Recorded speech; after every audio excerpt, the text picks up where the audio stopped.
반갑습니다. 라스베가스에서 목회하고 있으니까 여러분들이 조금 이상한 특별한 목사다라고 착각하실 수 있어요. 똑같습니다. 목회지는 어디든지 다 똑같은 거고요. 제가 총회에서 섬기며 조성훈 목사님하고 교제를 하면서 참 목사님 좋다는 생각을 만날 때마다 해요. 근데 교회에 와서 보고 참 더 좋다라는 생각을 많이 합니다. 왜냐면 제가 보기에는 신앙의 정도를 걸어가고 계시는 목사님 같아요. 그래서 참 평소에도 호감을 갖고 참 좋게 봤는데 교회에 와서 또 주보도 보고 목회하시는 모습을 보니까 참 더 좋다라는 생각을 하게 됩니다. 이 시간 귀한 강단을 허락해 주시고 말씀을 선포하게 하신 이 제1장로교회 당회와 목사님 앞에 진심으로 감사를 드립니다. 말씀을 선포할 때 여러분 은혜 받고 싶으시죠? 은혜를 받으려면요 두 가지를 잘해야 됩니다. 아멘을 잘해야 되고요, 말씀에 반응을 잘해야 돼요. 그러면 반드시 은혜 받게 되어 있습니다. 그런데 제가 오늘 전할 설교의 내용은 요즘 목사님들이 자주 저에게 권면하는 내용 중에 하나지만 가정 설교는 될 수 있는 대로 피하는 게 좋습니다 라는 것이 목사님들이 많이 저에게 권면하는 말씀 중에 하나입니다. 그런데요, 가정 설교를 안 할 수가 없어요. 또 5월은 가정의 달이잖아요. 그래서 교회 안을 들여다보면 저희 교회도 마찬가지지만 찢어지고 깨지고 상처 입은 가정들이 너무 많습니다. 근데 그대로 내버려 두면 회복이 안 돼요. 말씀에 비춰보고 또 그 말씀에 치유를 받고 그 말씀을 통해서 회복이 되어야 주의 몸된 교회가 든든히 세워져 갈 수 있기 때문입니다. 오늘 본문의 말씀을 통해서 그리스도인의 가정 생활이 어떤 것인가를 저와 여러분들이 함께 배우며 하나님의 말씀으로 은혜 받는 귀한 시간 되기를 주님의 이름으로 축원합니다. 목회자요 성경학자인 이 닥터 G 캠벨 몰겐 목사님의 아들 중에 한 분이 집을 지었어요. 그리고 아버지를 초청해서 집 자랑을 합니다. 근데 그 몰겐 목사님이 아들의 집을 한 바퀴 구경을 잘 하시고 나서 이런 평가를 하셨다고 그래요. 내가 너희 가정을 이렇게 지켜 한 바퀴 둘러보니까 도대체 너희 가정이 그리스도를 섬기는 가정인지 아닌지 도저히 분간할 수가 없구나 라는 평가를 내렸다고 합니다. 이사야서 39장에 보면요, 히스기야 왕이 병들었다가 하나님의 은혜로 고침받는 사건이 기록되어 있고, 고침받자마자 바벨론 왕의 사신이 히스기야 왕을 조문하기 위해, 조문이 아니죠, 위로하기 위해서 사신을 보냅니다. 그럴 때 히스기야 왕이 자기 나라의 부강함을 자랑하기 위하여 왕의 국고까지도 다 활짝 열어서 보여주는 일이 기록되어 있어요. 그럴 때 이사야 선지자가 히스기야 왕 앞에 와서 이렇게 묻습니다. 그 사람들이 어디서 왔습니까? 네, 바벨론에서 왔습니다. 그들이 왕의 궁전에서 무엇을 보았습니까? 네, 궁전에 있는 모든 보물을 다 보여주었습니다. 그럴 때 이사야 선지자는요, 히스기야 왕에게 이렇게 하나님의 말씀을 선포합니다. 왕은 만군의 여호와의 말씀을 들으소서. 보라, 날이 이르리니 내 집에 있는 모든 소유와 내 열조가 오늘까지 쌓아둔 것이 모두 바벨론으로 옮김바되고 남은 것이 없으리라. 여호와의 말이니라. 여러분, 이사야 선지자의 이 예언대로요, 과연 훗날 바벨론 왕 느부갓네살이 예루살렘을 치고 모든 보물들을 다 옮겨갔고 왕손들은 바벨론 왕궁에서 환관이 되는 그런 안타까운 역사를 우리가 이스라엘의 역사를 통해서 발견합니다. 특별히 이사야서 39장 4절에 이사야 선지자가 왕에게 경고했던 말을 저와 여러분들이 한번 바꿔서 읽어볼 필요가 있어요. 세상 사람들이 그리스도인의 집에서, 세상 사람들이 당신의 집에서 무엇을 보았나이까? 라고 한번 고쳐서 우리가 읽어볼 필요가 있습니다. 여러분, 신앙생활의 중심 장소는 가정입니다. 신앙생활의 중심 장소는 가정이에요. 그 첫 번째 이유는 하나님께서 가정을 설립하셨기 때문입니다. 하나님께서 첫사람 아담을 창조하시고 에덴 동산에서 살게 하셨습니다. 그런데 아담의 모습을 보니까 혼자 있는 모습이 너무나 외로워 보여요. 그래서 하와를 만드셔서 아담의 아내가 되게 하셨는데 이것이 인류의 첫 가정이었습니다. 여러분, 결혼이란 남자가 부모를 떠나 그 아내와 연합하여 한 몸을 이루는 것이라고 창세기 3장에서는 우리에게 그렇게 선포하고 있어요. 남자가 부모를 떠나 그 아내와 연합하여 한 몸을 이루는 것. 요즘은 세상이 이상해져 가지고 남자와 여자의 결합이 아닌 남자와 남자, 여자와 여자의 결합이 결혼이라고 착각하는 미련한 사람들이 참 많이 있습니다. 여러분, 가정이란 세상 누구도 간섭 못하고 깨뜨릴 수 없는 사랑의 동산입니다. 자, 가정은 가장 아름다운 사랑으로 연합된 사람들이 함께 사는 곳. 자, 언제나 우리의 추억을 불러일으키는 곳이 가정입니다. 그래서 가정이란 서로 돕고 사랑하면서 사는 천국의 축소판이요 지상의 낙원입니다. 존 하워드 페인이라는 이 배우 겸 이 작사가인 그 배우가요, 평생 온 세상을 두루다니면서 살다가 객지에서 죽은 방랑객이었습니다. 자, 그런데 그의 이름이 온 세상에 알려진 계기가 있는데 그 하워드 페인이 쓴 그 노래 가사 때문이에요. 즐거운 나의 집이라는 홈 스위트 홈이라는 노래 가사를 이 하워드 페인이 작시를 했습니다. 자, 가정을 그리워하는 노래를 읊은 이 노래는요, 이 세상 모든 나라에서 즐겨 부르고 있습니다. 자, 그러므로 이 하워드 페인은 온 세상 사람들에게 큰 공을 세웠다고 말할 수가 있어요. 그래서 그는 이 아프리카의 오지에서 죽었는데요, 미국 정부가 이 아프리카 오지 시골 땅에 묻힌 그의 유해를 발굴해내서 뉴욕 항까지 운구해 옵니다. 뉴욕 항에 그의 그 유해가 도착했을 때 군악대가 동원이 되고 그가 작시했던 홈 스위트 홈, 즐거운 나의 집이라는 그 노래가 웅장하게 퍼진 일이 있었어요.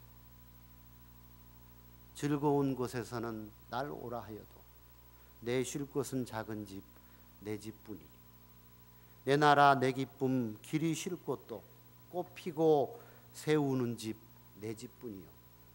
오 사랑 나의 집, 즐거운 내 집, 내 집뿐이리. 저희 교회 같으면 제가 노래를 했을 텐데 저희 교회가 아니라 용기가 안 나네요. 여러분, 가정이란요, 이 세상에서 제일 좋은 것, 평생 살아도 실증 나는 것이 없는 곳이 가정입니다. 이렇게 좋은 가정을 하나님께서 설립하셨어요. 자, 그런데 오늘날 믿는 성도들의 가정 안을 들여다보면요, 문제가 없는 가정이 없어요. 깨지고 상처 없는 가정이 없을 정도로 가정들이 많이 파괴되었습니다. 자, 그러면 더 구체적으로요, 그리스도인의 가정에서 타인들이, 불신자들이, 이웃들이 무엇을 볼 수 있어야 할까요? 여러분, 저와 여러분들이 예수 믿는 그리스도인 맞으십니까? 그렇다면 우리는 불신자들보다도 세상 사람들보다 다르게 가정생활을 살아야 하는 것입니다. 그리스도인의 가정에서 어떤 모습을 보여줘야 될까요? 첫째로요, 신자의 가정에서 사랑을 보여줄 줄 알아야 합니다. 여러분, 가정은 사랑으로 설립되어야 되고 자녀는 사랑 속에서 태어나야 되고 사랑이 신자의 가정 구석구석에 충만해야 하는 것입니다. 여러분, 가정의 행복이란 아버지가 사업에 성공하고 어머니가 미인이 되어야 되는 그런 조건이 아니고 가정 행복의 비결은 사랑입니다. 그래서 가정 생활에 있어서 부모님들의 서로 사랑을 자녀들이 질투할 만큼 하면 여러분의 자녀들도요, 부모처럼 부부 생활을 하게 되는 것입니다. 더 나아가서요, 신자의 가정은 성경을 사랑하고 읽는 가정이 되어야 돼요. 여러분, 하나님의 말씀인 성경을 먼지가 쌓인 선반 위에나 올려놓고 읽지 않는 가정들이요, 사실은 너무나 많이 있습니다. 제가 저희 교회 성도님이 차에다 항상 성경을 싣고 다니길래 참 처음에는 참 좋아했어요. 그런데 한 달이 가고 6개월이 지나고 1년이 지났는데 그 성경 놓은 위치가 전혀 바뀌질 않더라고요. 아, 저분 성경 안 읽는 분이구나. 결론을 그렇게 내렸어요. 왜요? 먼지가 그대로 쌓여 있습니다. 여러분, 자녀들이 가정에서 부모님이 규칙적으로 성경을 사랑하고 읽는 모습을 보아야 하는 것입니다. 자녀들에게 성경 이야기를 들려주는 부모가 되어야 돼요. 오늘 본문에서 뭐라고 그랬어요? 부지런히 자녀들에게 이 하나님의 말씀을 가르치라고 그랬어요. 어디에서요? 가정에서, 집에 있을 때에도, 길을 갈 때에도. 여러분, 자녀들과 함께 성경 읽는 시간이 여러분의 가정에서 많아야 돼요. 어머니 아버지가요, 한국 드라마에 심취돼 가지고 성경 읽는 것보다는 아침부터 저녁까지 드라마만 보고 있고, 요즘 한국 정치가 재밌잖아요. 남북 대화도 하고 참 뉴스거리가 많잖아요. 그러니까 하루 종일 뉴스만 틀어놓고 안 돼요. 저는 때때로 성도들의 가정에 신방을 갔다가 성경 읽고 있는 그런 모습을 발견하면요, 목사인 저는 은혜를 받습니다. 또 도전을 받아요. 여러분, 여러분들의 자녀가 커서 세상의 험한 바다를 항해하는 인생 항로에 뛰어들 날이요, 점점 더 다가오는 분들도 많이 계시고 이미 사회생활을 하고 있는 여러분들의 자녀들이 많이 있잖아요. 여러분, 그런데 배는 나침판 없이 항해하지 않습니다. 그런데 인생 항로에서요, 예수 믿는 그리스도인들이 하나님께서 주신 인생 항로의 나침판은 하나님의 말씀이에요. 그 말씀 없이 인생 항로를 시작했다면요, 그 인생은 위험한 거예요. 위기에 처한 거예요. 여러분의 자녀 속에 하나님의 말씀의 능력과 지혜와 그리고 인생을 참되게 살아가는 길을 보여주는 것이 하나님의 말씀인 성경입니다. 더 나아가서요, 신자의 가정이 하나님 앞에 기도하는 지성소가 되어야 합니다. 여러분, 돼지가 제일 잘하는 게 뭘까요? 어려우세요? 돼지가 제일 잘하는 게 뭘까요? 먹는 거예요. 돼지가 제일 잘하는 게 먹는 건데요, 돼지의 한 가지 단점은 뭐냐면 먹는 거는 제일 잘하는데 자기에게 먹이를 주는 주인한테 감사하지 않습니다. 여러분, 그런데 모든 것을 주시는 하나님 앞에 감사하지 않는 성도들이 너무나 많아요. 지금은 이 라스베가스에 사시지 않는 어떤 장로님인데요, 제가 그 장로님을 우연히 식당에서 자주 만나게 됐어요. 여러분, 그리스도인들은 하나님 앞에 식사하기 전에 뭘 제일 먼저 하죠? 이것도 어려우세요? 기도하잖아요. 기도하고 식사를 하는데 그 장로님은요, 기도를 하는 건지 안 하는 건지 꼭 모르게 해요. 식사가 나오면 머리를 숙이는 것 같은데 한 1, 2초도 안 돼가지고 식사를 해요. 근데 머리를 숙이면서 순간적으로 손을 슬쩍 가리고 1, 2초밖에 안 됩니다. 그리고 식사를 해요. 근데 제가 처음에 처음 봤으니까 그러나 보다. 근데 두 번째, 세 번째 한 10번, 20번 봐도 똑같아요. 제 내린 결론은 장로님이 되셨어도 기도 안 하고 식사하시는 분 1, 2초인데 1, 2초도 감사 안 한다는 건 있을 수 없는 일이죠. 여러분 부부는요 집에서 함께하는 기도하는 시간을 많이 가질수록 좋습니다. 또 부모들은 자녀들과 함께 손에 손잡고 기도하는 시간이 많아야 돼요. 여기 특별히 아버지들, 여러분들의 자녀들이 아플 때, 또 여러분들의 자녀들이 시험 공부할 때 아버지가 아버지의 권위를 가지고 기도해 주세요. 처음에는 어색할지 모르죠. 한 번 하고 두 번 하고 10번 하고 20번 하다 보면요 자녀들이 부모의 기도가 필요하면 아버지 찾아옵니다. 아버지 이런 기도의 제목이 있습니다. 기도해 주세요. 아버지가 자녀를 위해서 기도해 주면 얼마나 뿌듯하고 좋을까요? 여러분의 가정이 기도하는 가정이 돼야 돼요. 기도를 한 번 하고 응답받고 10번 하고 응답받고 100번 하고 응답받고 응답받는 게 많아지면 기도하지 말라고 해도 여러분들의 가정은 기도하는 가정이 되는 거예요. 여러분의 집의 거실, 집의 부엌, 또 서재실, 침실 등이 함께 엎드려 기도하는 지성소요 겟세마네 동산이 되어야 하는 것입니다. 저희 형님이요 성악을 하세요. 저희 집은 5형제, 저희 형제들이 5형제인데 제 바로 위에 형님만 빼놓고는 다 음악을 전공을 했어요. 그래서 형님은 성악을 하고 저희 큰 누님은 피아노를 하시고 저희 둘째 누님은 피아노와 올겐을 전공하셨고 저도 트럼펫을 했어요. 그러니까 제가 제 위까지는 전부 다 이렇게 음악을 하니까 맨날 시끄러운 상태에서 자라났습니다. 그래서 저도 음악을 전공을 하려고 뭘 전공을 할까 고민하다가 저희 형님은 막 떠들어대잖아요. 발성연습할 때 얼마나 떠들어대는지 몰라요. 그런데 거기에 지지 않게 저희 누님들 두 분은 피아노를 하루에 적게 쳐도 4시간이거든요. 평균 한 8시간씩 치는데 맨날 그런 환경에서 살아니까 제가 듣기에는 시끄러운 거예요. 나는 저 사람들보다는 더 큰 소리 나는 걸 해야 되겠다. 그래서 트럼펫을 했어요. 그러니까 상대가 안 되잖아요. 근데 저희 형님이 이제 제가 보기에도 저희 부모님 보기에도 미술에 천부적인 소질이 있는 분인데 어느 날 갑자기 고3 때 성악을 하겠대요. 그런데 또 열심히 하는 성격이라 열심히 했어요. 그래서 그분을 레슨하는 분이 한국에서 아주 유명한 분이었는데 서울대 쳐도 되겠다 해서 서울대를 시험을 했는데 보란 듯이 떨어졌습니다. 저희 형님은 유명한 오페라 가수가 돼서 참 사람들 앞에서 참 자기의 솜씨를 자랑하려고 했는데 하나님의 뜻은 그게 아니었어요. 얼마나 실망이 컸는지 저희는 삼형제가 같이 방을 썼거든요.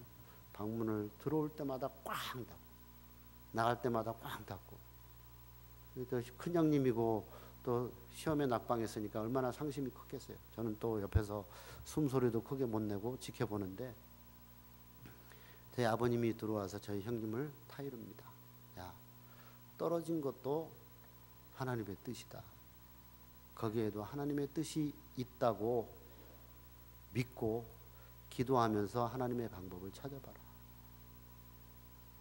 그 아버님의 말씀에 순종해서 형님이 기도하기 시작했어요. 만 이틀이 안 돼서요. 해답을 찾았습니다. 하나님께서 나로 하여금 서울대를 떨어지게 하신 거는 평생 이 목소리를 가지고 하나님을 찬양하라는 것인가 봅니다. 제가 신학교에 가겠습니다.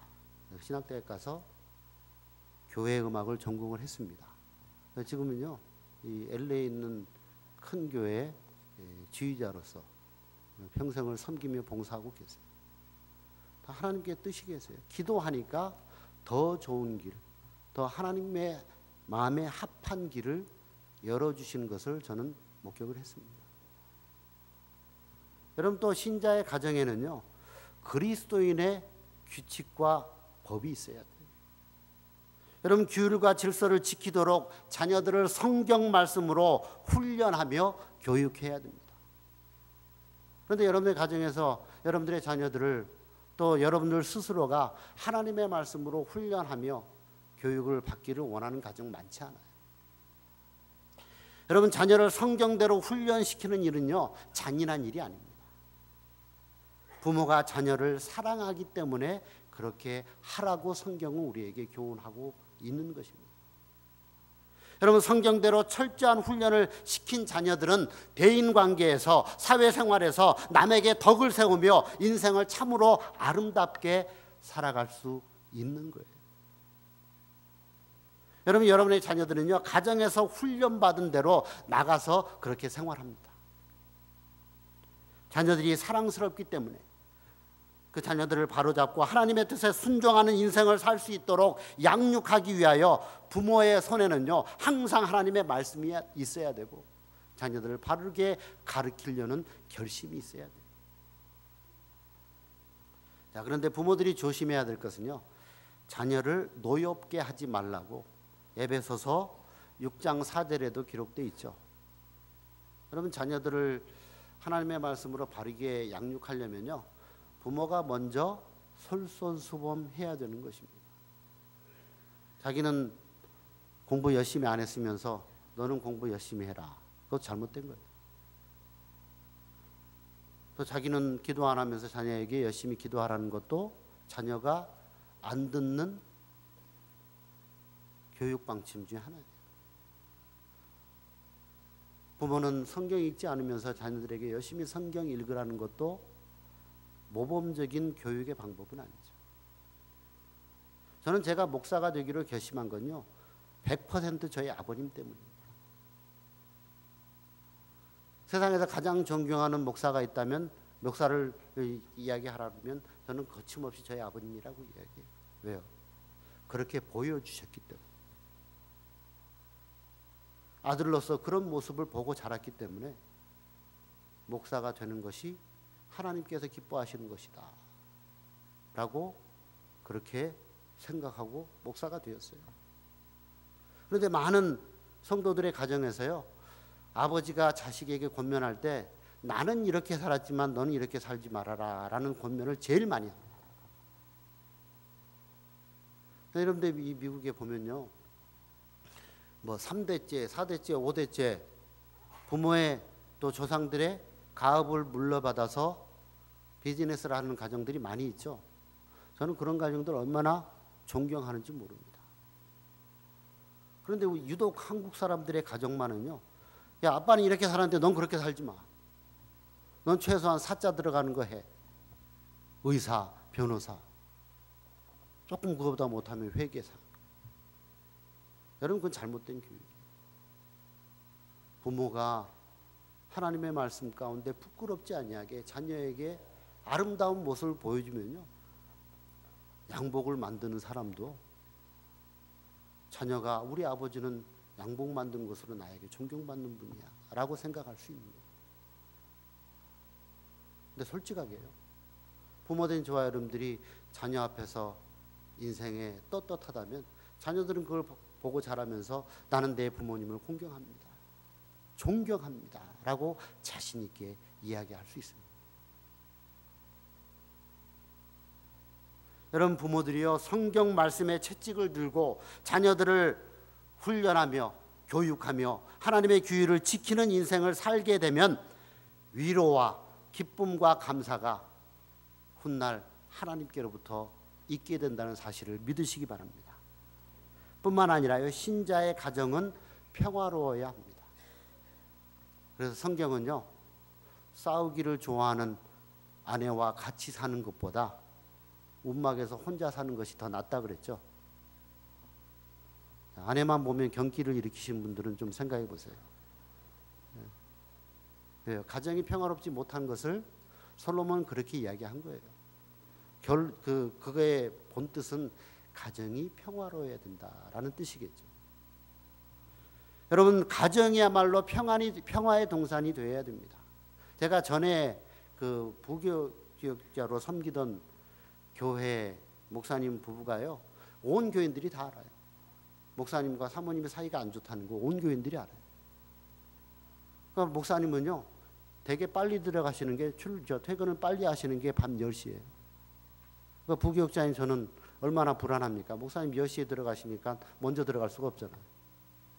목사님 빨리 들어가시는 게 10시인데 보통 평균 11시에 밤 11시에 댁에 들어가세요. 그러니까 옆에서 지켜보고 있는 저도 불안하고 목사님도 댁에 들어가시면 사모님하고 맨날 말싸움을 하시니까 일부러 늦게 들어가시고 그런데 나중에 하나님께서 그 가정에 은혜를 주셔서 정말 지금 얼마나 두 분이 화목하신지 몰라요. 싸우기를 좋아하는 사람이 집에 있으면 들어가기가 쉽겠어요? 밖으로 돌겠죠. 여러분 평화롭지 못한 가정에서 문제아가 생기는 비극이 나오는 것입니다. 여러분의 가정을 평화의 동산으로 만들기 위해서는 평화의 왕 예수께서 여러분의 마음속에 먼저 왕 노릇해야 됩니다. 예수님이 안 계시면 안 돼요. 예수님은 심지어 자신을 죽이려고 앞장선 사람들을 십자가 위에 달려서 죽어가시면서도 뭐라고 말씀하셨어요? 용서해 주셨잖아요. 아버지요, 저들을 사하여 주시옵소서. 여러분 예수님이 떠나고 평화가 없는 가정은 세상의 모든 것이 다 있어도 지옥입니다. 또 여러분의 가정에는요 신자다운 모범이 있어야 돼요. 어머니가 자녀를 품에 품을 때부터 아버지가 아들딸들의 얼굴을 들여다보는 그 순간부터 부모는 자녀들의 선생입니다. 부모가 자녀들의 가장 좋은 선생이기 때문에 말로 하는 교훈보다도 행동으로 삶의 모범을 자녀들에게 보여주어야 하는 거예요. 여러분, 여러분의 자녀들은 여러분의 말을 듣고 성장하는 것이 아니라 살아가는 행동을 보면서 그대로 배웁니다. 저희 아버님이요 어렸을 때 시골에서 목회를 하셨어요. 제 어렸을 때 아주 시골에서 목회를 하셨는데 저희 아버님 목회하실 때만 해도요 저희 아버님이 최소한 6교회, 7교회 당회장이셨습니다. 시골에 아마 시골에서 자라신 분들 아실 거예요. 그 당시에는 목사님들이 많이 안 계시니까 교회는 마을마다 있는데 목사님들이 안 계시니까 신학교를 졸업하고 목회하시는 목사님들이요 최소한 서너 교회 당회장이셨어요.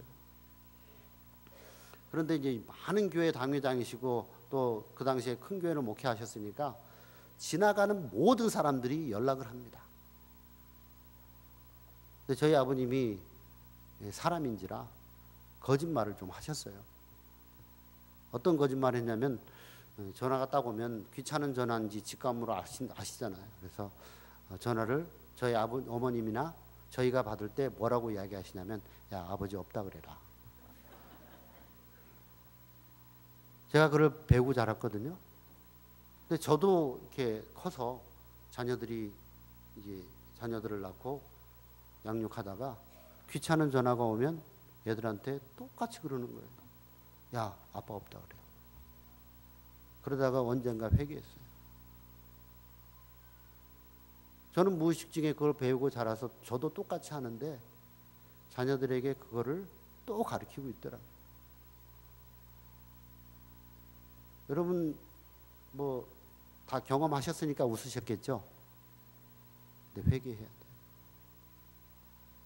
왜요? 신자다운 모범이 아니잖아요. 여러분 부모가 부모에게 불효하면 자녀들도 부모에게 불효하게 되어 있습니다.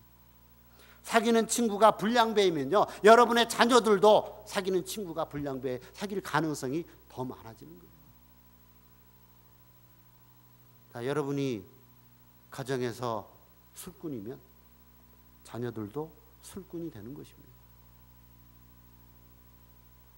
여러분, 여러분의 자녀들에게 평생 좋은 모범을 보여주시면서 사시기를 주님의 이름으로 부탁을 드립니다.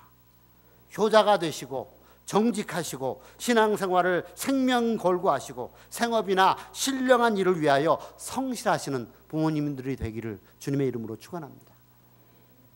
제가요 저희 어머니 아버지에게 그걸 보면서 자랐어요. 저희 어머니 아버지는 평생 저희 할아버지에게 매달 빼놓지 않냐고 11조 생업의 11조를 용돈으로 드렸어요. 그래서 제가 결혼해서 처음 몇 달은 못 드렸지만 저희 아버님이 저희 형제들에게 편지를 쫙 보냈거든요. 저희 아버님은 강제로 징수하시는 분이십니다. 용돈을. 그래서 어느 형제가 안 드리니까 저희 오남매에게 편지를 쓰셨어요. 너희 중에 아버지의 용돈을 안 드리는 불효한 자식이 있는데 말로 할 때 빨리 보내라. 5 형제에게 똑같이 편지를 보냈어요.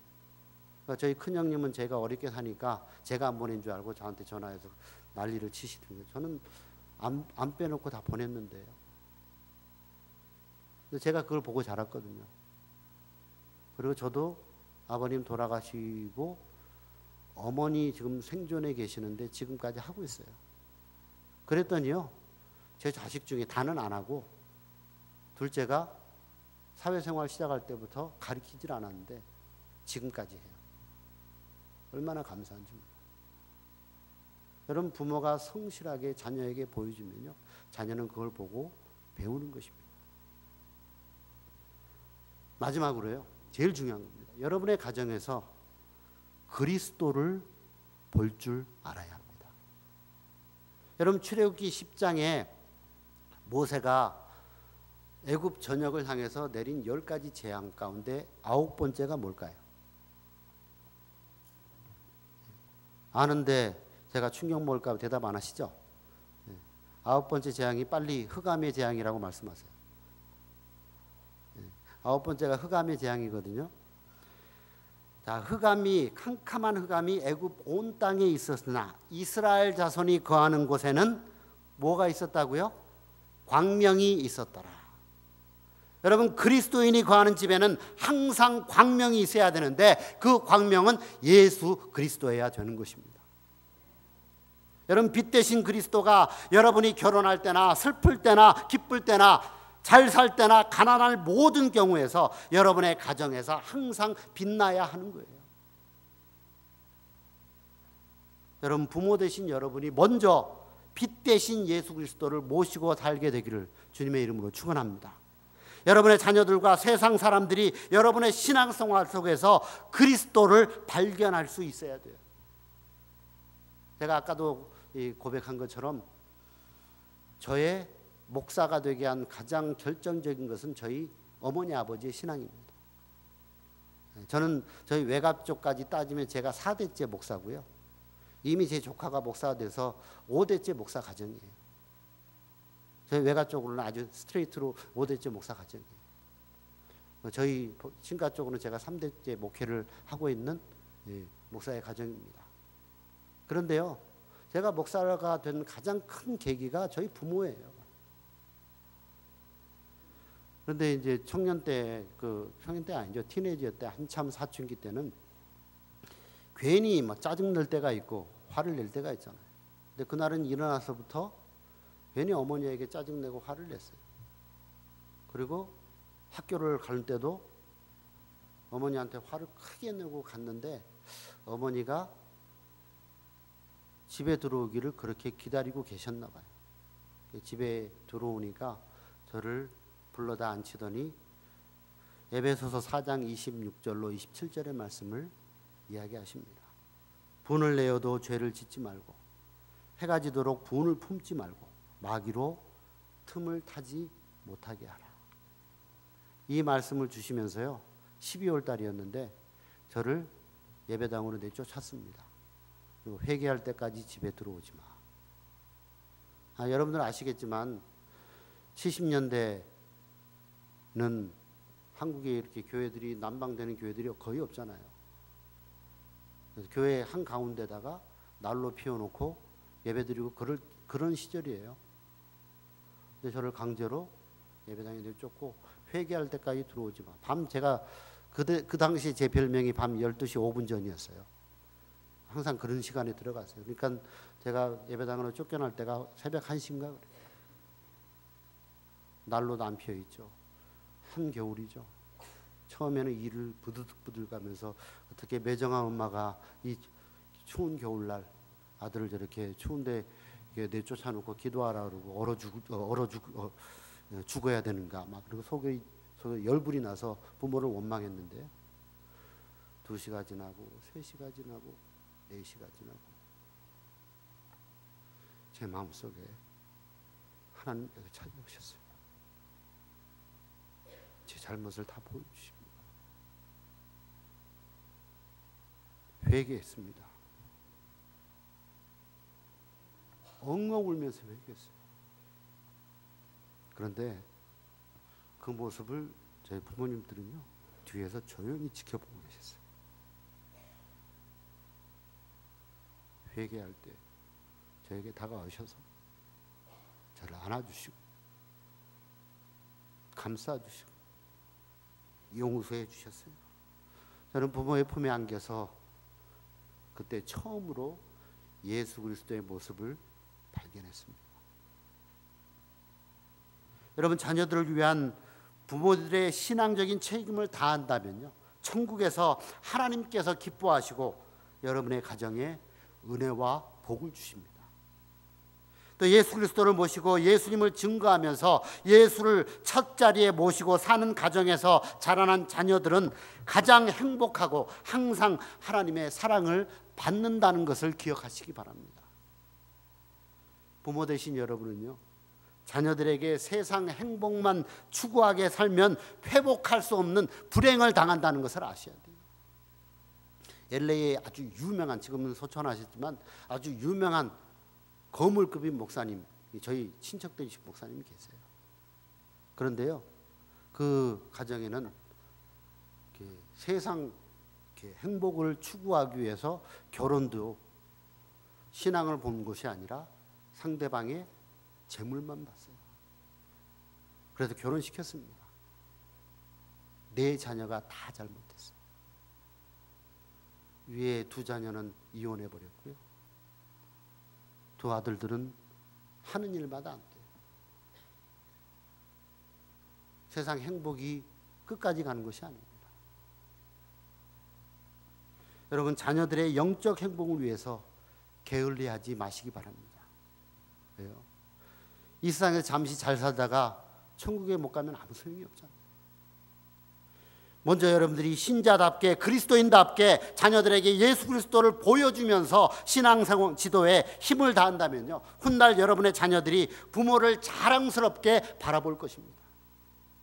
저희 아버님은 세상 떠날 때요 저희가 모아드린 선교하시라고 모아드린 선교 헌금만 딱 남기고 가셨어요.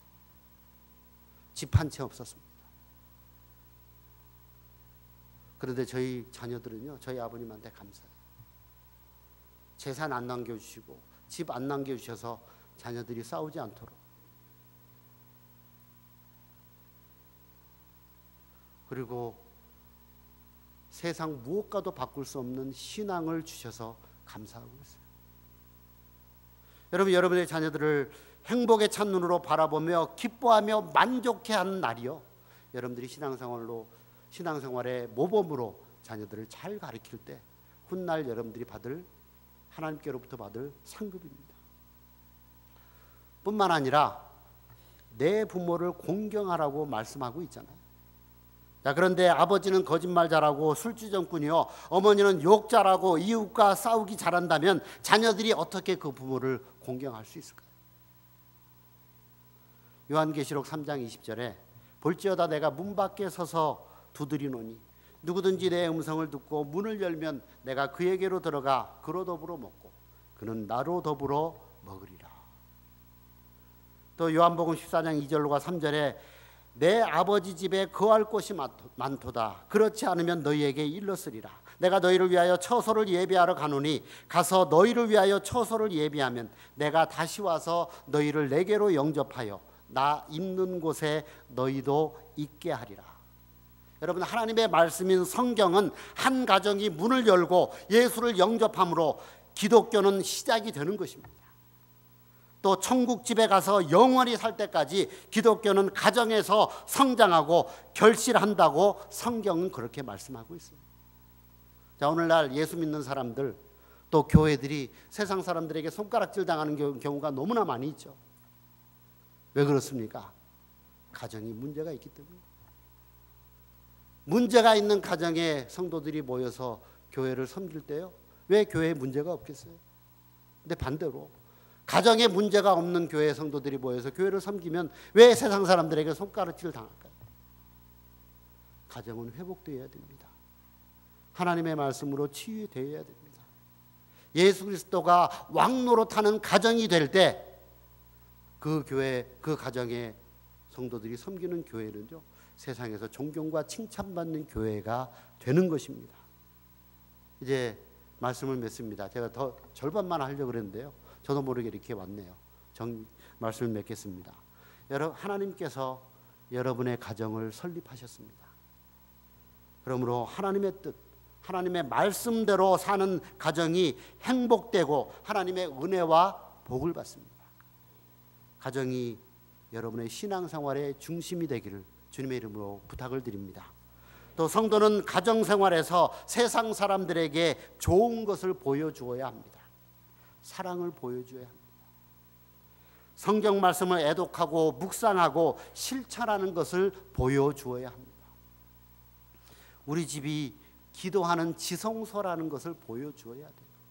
심지어는 자녀들뿐만이 아니라요, 세상 사람들도 여러분의 가정에 와서 나를 위해서 이런 기도해 주십시오라고 부탁하는 가정이 되기를 바랍니다.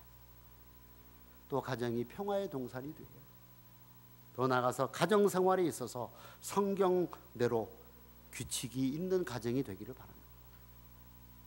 여러분의 가정생활이 세상 사람들에게 모범이 되는 가정이 되기를 바랍니다. 가장 중요한 그리스도를 보여주는 가정이 되기를 주님의 이름으로 축원합니다.